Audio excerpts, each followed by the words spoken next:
Good afternoon and welcome to another session of In the Know, a chance for us to be able to give information out to our employees about the latest that's going on in the Darlington County School District. Again, there's a lot going on these days, and we certainly want to be able to get that information out to all of our employees so they have the most updated information. The first thing I'd like to talk about is, again, our current situation with COVID.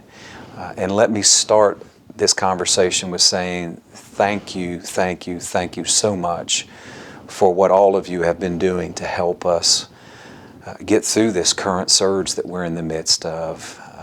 Everybody from cafeteria workers to bus drivers to teachers to administrators, on and on. Every role in this school district, you all have done an incredible job of keeping our schools open, of covering for each other, of working with our children, the ones that are showing up when they're able to show up.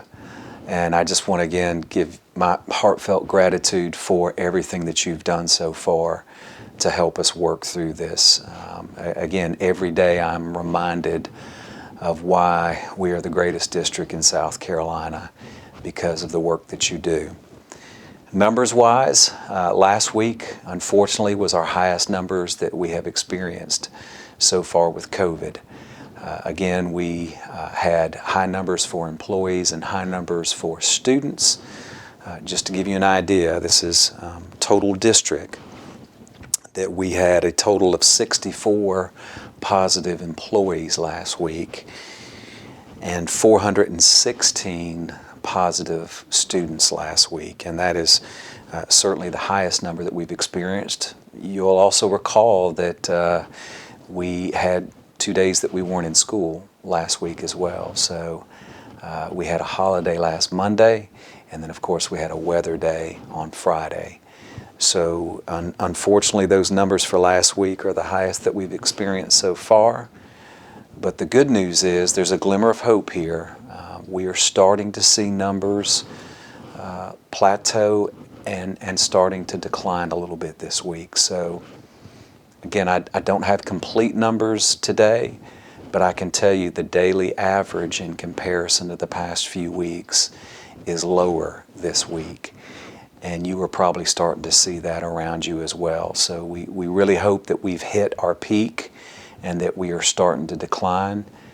I truly believe when we see that decline start to happen, that it'll be significant, it'll be quick, similar to how this started when the cases went up. So again, we hope to have that updated information for you at the end of this week.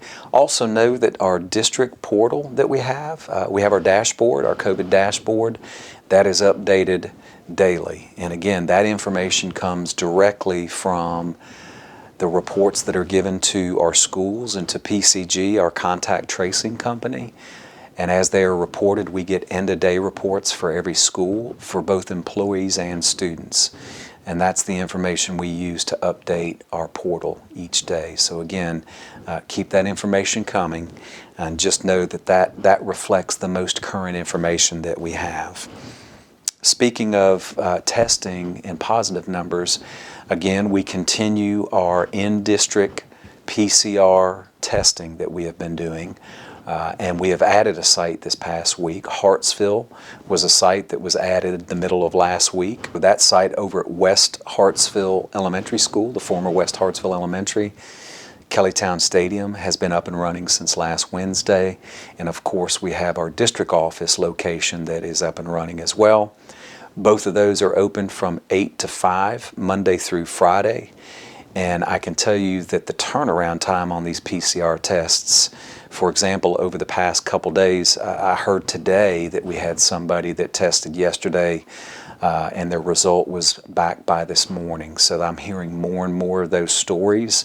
We've always said between 24 and 48 hour turnaround, but we are seeing much quicker turnaround this week than what we've experienced in the past couple weeks, and that is definitely a 24-hour turnaround. So for you as an employee, you can be assured that you should get your results back within a 24-hour span, and as a parent as well for your children. We are also working on a Lamar site that we hope to have more information out at the end of this week about. So again, all three of those communities will have access to testing. But just know that Hartsville site is available, as well as the Darlington site. Also, our PCG contact tracing continues. And I know that this has been a work in progress for all of us. I think I've used the phrase building the plane as we fly many times. And of course, contact tracing has been part of that. We have been conducting almost 2,300 calls a week over the past 2 weeks. And so you can imagine those conversations and the information that's detailed in those conversations, and making sure that data gets to the forms that we receive and we're able to update for our students and our staff. So again, very thankful that we have help with that, and that our school personnel and nurses are not having to conduct those phone calls. But at the same time, we realize it's just a tremendous amount of information. Also on that information, we want to make sure that we're very clear in what our current practices are at this point in time in the Darlington County School District. So again, if you test positive for COVID-19, that is an automatic isolation period of 5 days, and you are able to come back on day 6, wearing a mask days 6 through 10. And that also is being symptom-free on day 6. So test positive. If you don't have any symptoms, you can come back on day 6 to work, wear a mask from day 6 to day 10. For close contacts, similar as far as the timing. Again, it is a 5-day quarantine. You're able to return on day 6 or later as long as you have a negative PCR test. Again, it must be a PCR test. It can be a rapid PCR test in some of our local entities like Carolina Pines Hospital, Hometown Urgent Care. There's several facilities that have those rapid PCR tests. We accept those. But also our lab PCR test that we're using through district testing with MACO is also acceptable. So again, close contact, you must wait until day 5 before you test, but you're able to return on day 6 with that negative test, and of course, wearing a mask until day 10. Household contacts are where it gets tricky. Unfortunately, anybody that's positive in a household, and if there's close contact in the same household, they have to wait until that isolation period is up from the person that tested positive. Then their quarantine period starts, and then they're able to come back to work or to school. Depending on how many people are in the household and how many people test positive, unfortunately, that's what can tend to make the quarantine time longer. So just make sure that you're checking with your nurses.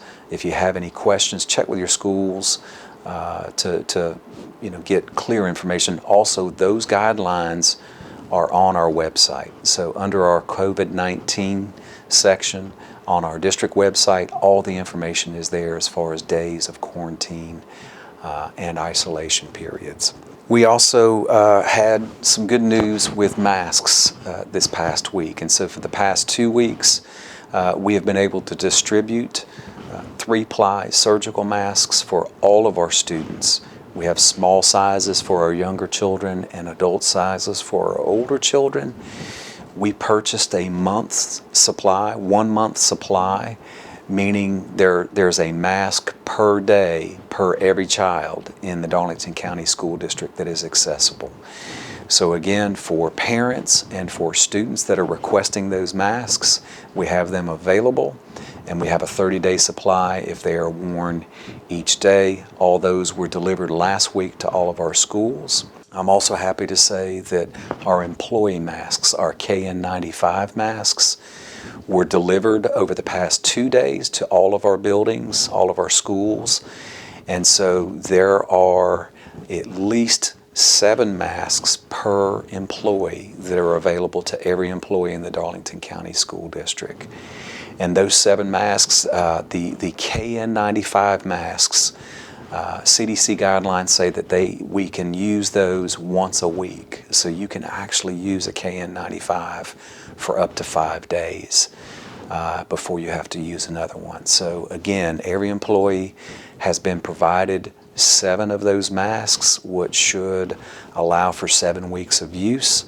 I'm really hoping that we don't have to use them for 7 weeks and that our numbers decline dramatically over the next couple weeks, but I am proud to say that Darlington County is one of the first districts in this state to be able to provide those masks so quickly to our students and to our employees. And again, thank you for all the people that helped that happen through the procurement process and also the delivery process for getting those out to our schools. Those are also being paid for, by the way, through our ESSER funds.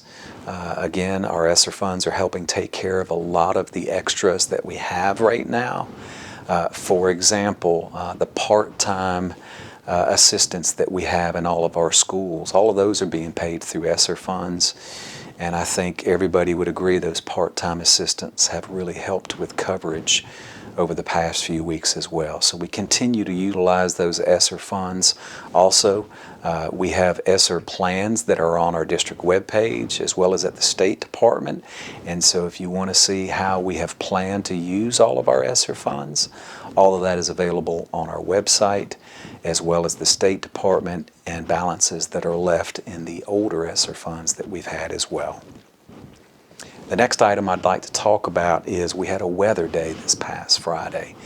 And hopefully all of you all experienced some snow in your areas. I know me personally, we had about 6 to 7 inches of snow at our house Saturday morning, and it was something to see that amount of snow. It's been many years since we've had that happen in South Carolina and certainly in Darlington County. So I hope you were able to enjoy some of that winter wonderland with your family and experience possibly building a snowman or doing some sledding.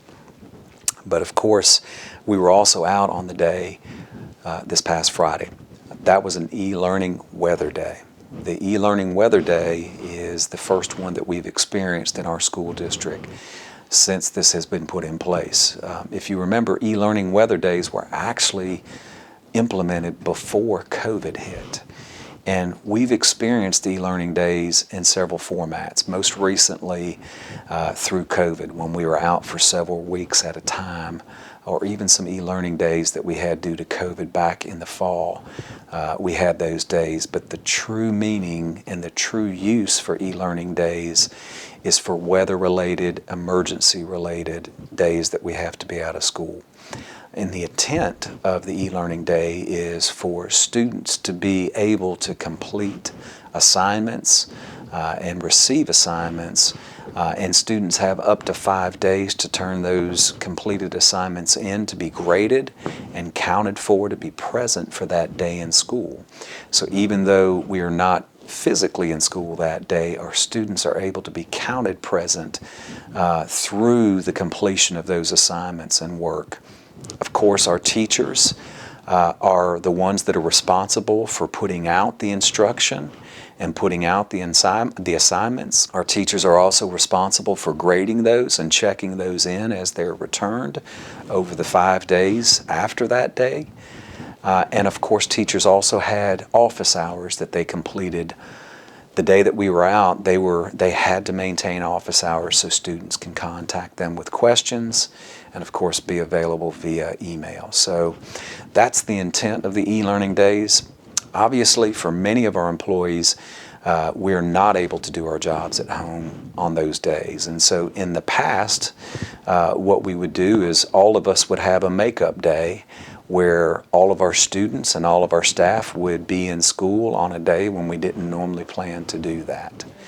So now it's a similar way of making it up. So our teachers and students won't have to make the day up, but our other employees will.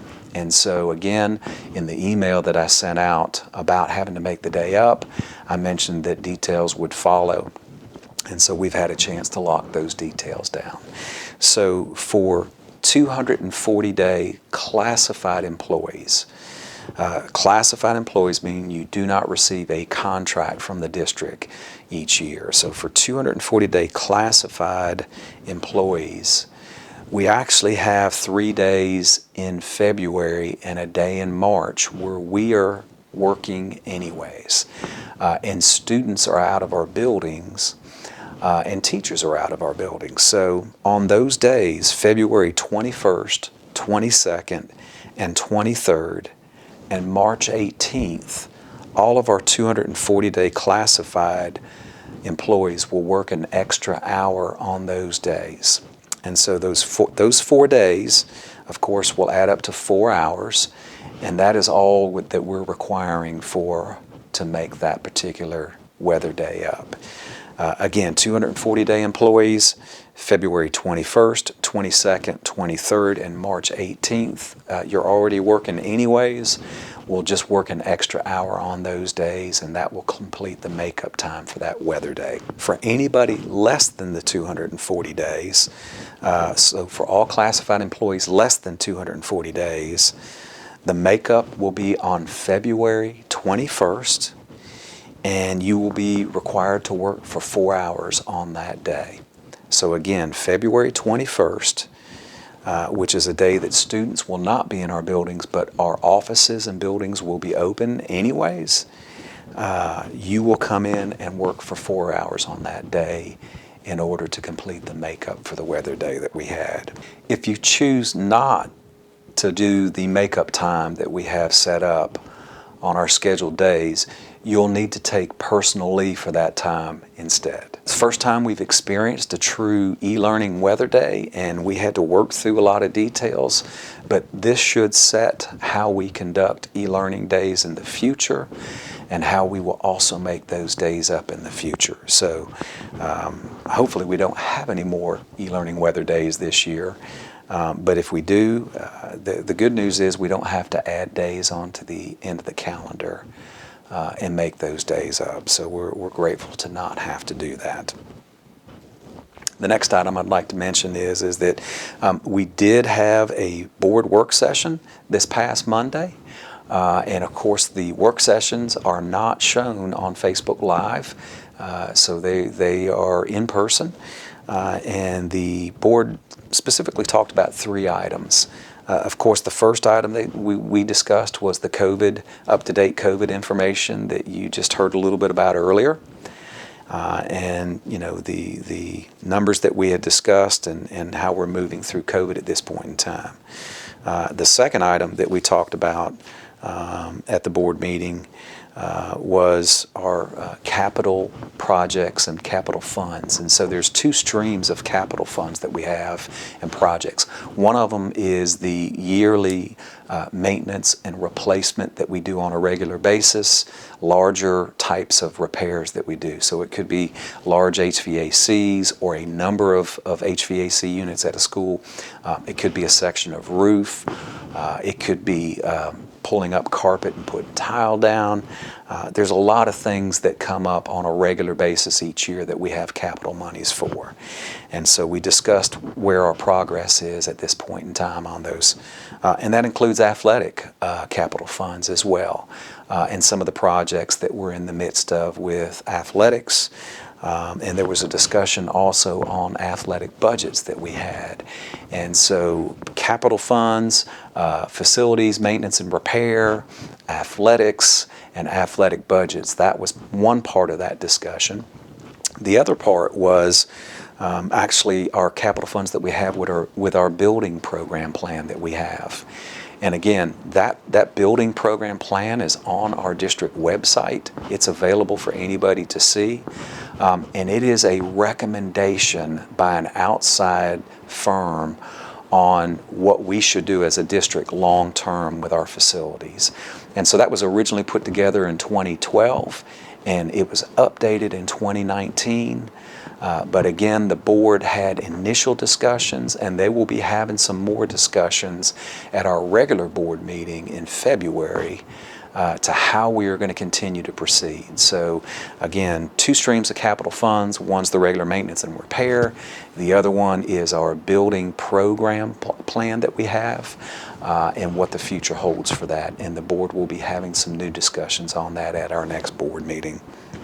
The last item that was discussed at the board meeting had to do with exams and exemptions. And we had a lot of information that we presented about exams and, of course, our current policy and how that compares to other places.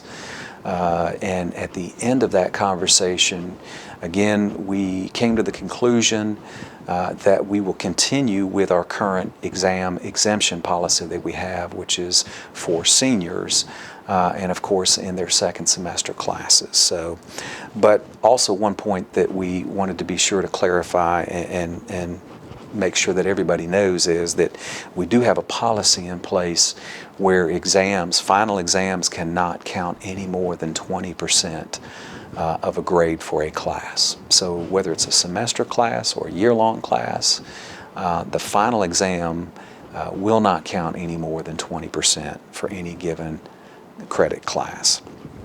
And that was what we discussed at the board work session. And so the other item I wanted to mention is we do have our magnet programs, expanded choice, and employee child transfer applications. All that information is going to be coming out at the end of this week. So for you as an employee, if you have a child that you want to put in a particular school, that information is going to come out on where you go to on our website to fill out those applications, and also updated information. We're trying to streamline the process for magnet applications and expanded school choice to where we have them together at the same time. And also we are pushing those times out a little bit so people have better time to make decisions. Instead of, if you remember, we used to start those back in September of a school year.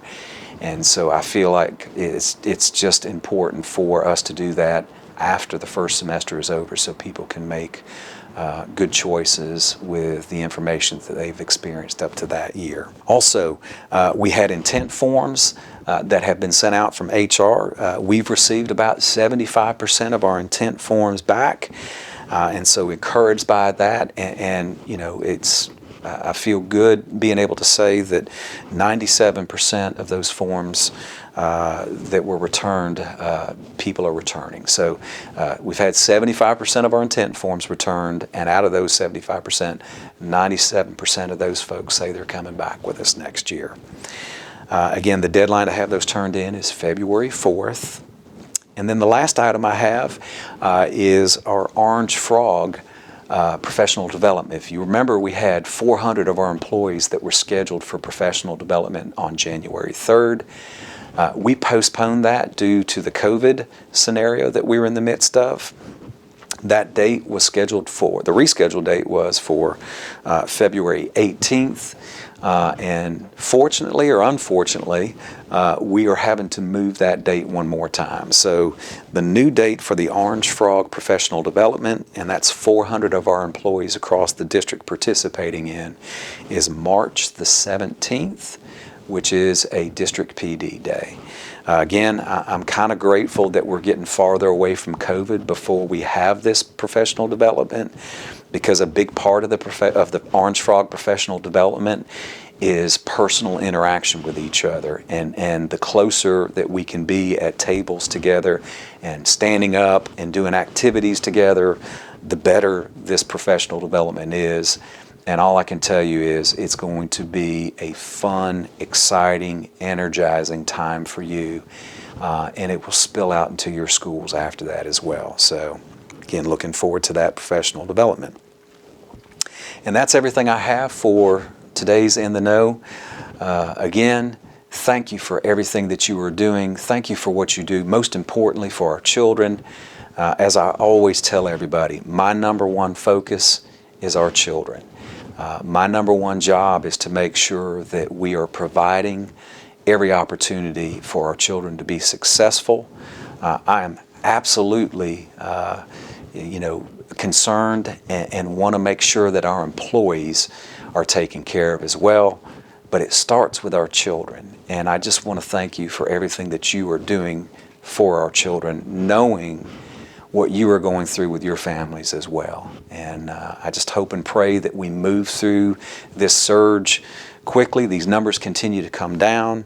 Again, hug on your family, tell them how much you love them and how much we appreciate them sharing you with us and helping us do what's right for the Darlington County School District and our students. I hope you have a great rest of the week and a great weekend. Looks like we might see some more snow flurries on Friday night. I don't know if you should pull the sleds out, but just in case, I hope you enjoy that, and we'll see you next time. Have a great day.